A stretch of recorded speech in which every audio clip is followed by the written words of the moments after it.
Imagine, je suis une marque. Ouais. Je te contacte, je t'envoie un petit mail. Tu sais, j'imagine que tu as l'onglet contact sur Instagram. Ouais. Et je te dis, écoute, Maddy, voilà, j'ai ma marque, ma start-up que j'ai créée. Et j'aime beaucoup ton Instagram, j'aime ce que tu représentes. Et je souhaiterais que tu représentes mes produits, que tu puisses en parler. Ouais. Combien tu me coûtes? Alors écoute, La question horrible. ça dépend. Ça va dépendre, je parle en général pour les influenceurs, ça dépend de ton taux d'engagement, de ton nombre de followers et surtout de ta communauté. Parce que aujourd'hui, il y a des personnes qui vont peut-être avoir par exemple 3 millions d'abonnés sur Instagram, mais ne vont pas avoir les consommateurs et les acheteurs derrière. Ça veut dire qu'ils sont suivis peut-être par curiosité, etc. Mais quand ils vont faire un placement de produit pour, je sais pas, des montres, il y en a 2 qui vont acheter, alors que sur 3 millions, on se dit que c'est un truc de ouf. Pas forcément. Donc, ça dépend aussi du taux d'engagement, parce que dans les taux d'engagement, c'est les likes qu'on a sur les photos. Ça aide pour les marques à savoir si la personne, les gens sont engagés. Déjà, s'ils aiment, s'ils commentent, c'est qu'ils sont là, ils suivent. Et du coup, ça dépend. Franchement, ça peut aller de 500 € à 1500 € pour un post, à même plus des fois.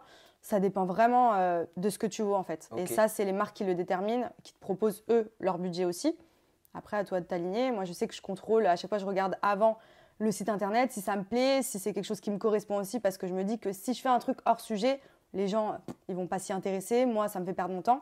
Donc, faut faire quelque chose qui nous cible. En général, ça marche bien. Et après, faut s'aligner au niveau du montant. Et ça, donc les marques regardent ça, ce que tu appelles donc le taux d'engagement. Oui, bien sûr. C'est-à-dire que ça suffit pas d'avoir 2 ou 3 millions d'abonnés. Après, ça aide clairement parce que les marques elles vont se dire, bon, il y a 3 millions.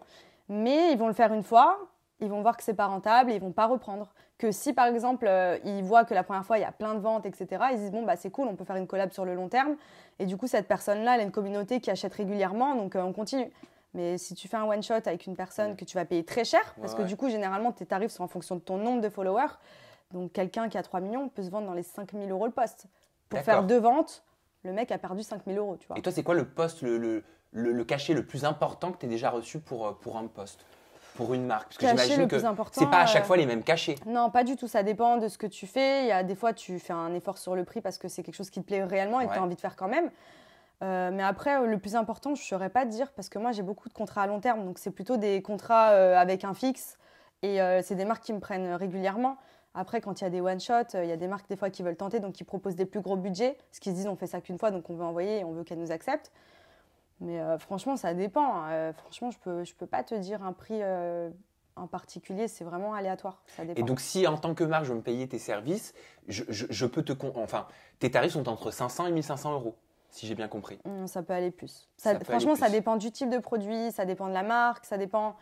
Il y a plein de choses à vérifier. Si déjà le site il est sécurisé, si c'est pas une arnaque, si les produits vont plaire à ma communauté, ce qu'ils me demandent exactement de faire. Ça peut être une story Snapchat, un post Instagram, ça peut être un truc hyper long à expliquer, ça peut être juste une photo. Enfin, franchement, ça dépend de plein de choses. Parce qu'une story Instagram ou Snapchat, c'est pas le même tarif qu'une photo. Non. Une mise en scène qui est mise sur le feed. Il y a Snapchat, il y a Insta Story, il y a IG, les posts photos que tu mets.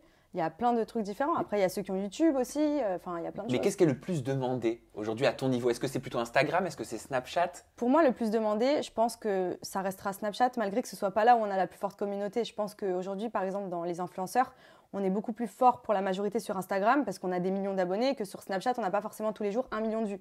Mais Snapchat, ça reste de la démonstration, donc on montre bien le produit. Moi, je trouve que c'est mieux. Moi qui ai ma marque de cosmétiques, j'aime bien, je préfère que la fille, elle explique sur son Snapchat, quitte à avoir un peu moins de monde, plutôt que de faire une photo avec mon gloss comme ça, en train de sourire, quoi. Enfin, je trouve que c'est mieux. Dans la démonstration, ça permet vraiment à la marque de se développer. Après, ça dépend. Et donc, pour ce faire, j'imagine que tu as une société, c'est ça? Une société de communication, comment ça se passe? Pour me contacter? Non, toi, par exemple. Ma marque? Ouais, pour les cachets que tu reçois. J'ai un agent qui s'occupe de moi. Du coup, c'est lui qui gère 90% de mes contrats. Il m'arrive des fois, moi, de travailler en direct parce que je regarde quand même tous mes mails. Mais en général, je lui transmets quand ça m'intéresse et c'est lui qui gère. Ah oui, tu peux plus là toute seule. Je peux plus. Franchement, je peux plus. Il y a trop de demandes. J'ai aussi d'autres choses à côté à faire. Donc, c'est lui qui gère ça. Il sait plus ou moins, c'est lui qui sait combien me vendre. C'est lui qui sait ce que je veux faire. C'est son job. Voilà. Moi, je lui dis juste oui, non. Lui, il va me proposer aussi des collabs parce qu'il y en a qui passent pas directement par moi, mais qui passent par l'agence, parce qu'ils savent que j'ai un agent. Et du coup, lui, il va m'envoyer le lien. Il va me dire, voilà, il y a ça qui aimerait bosser avec toi. Est-ce que ça te plaît? Donc moi, bam, je vais sur le site internet, je check un petit peu. Si je lui dis, vas-y, c'est bon, il s'occupe de tout le reste. Et si j'aime pas, je dis, non, ça, j'ai pas envie. Et tu fais combien de posts à peu près par mois en moyenne?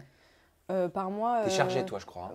De base, franchement, si je faisais tout ce qu'on me demande, je pourrais faire 10 posts par jour, facilement. Tous les jours. J'ai aucun jour off. Mais je me limite à 2, voire 3 parce que je me dis que j'ai pas envie de saouler les gens, tu vois, et que même pour ma communauté, je pense long terme. Si je pense court terme, je fais 10 posts par jour et je suis, enfin, tu vois, j'encaisse, quoi. Mais je me dis, voilà, je fais, même pour ma vie, déjà 3, c'est beaucoup, c'est contraignant. On croit que c'est vite fait à faire, mais il faut rentrer chez soi, avoir les tenues, les miroirs, quand tu fais des essayages. Des fois, si tu as des rendez-vous sur Paris ou que tu veux rester sur Paris, moi j'habite en banlieue, donc je fais les allers-retours. Enfin, franchement, c'est hyper contraignant. Donc, ouais, 2-3 par jour, sachant que j'ai aucun jour off. Ah, j'allais te poser la question. Pas de week-end, pas de jour de repos. Même en vacances. Donc, 30 jours sur 30 ou 31 jours sur 365 jours sur 365, je travaille. Tu as tous les jours des posts tous les jours que tu fais sur tes réseaux sociaux. Ouais.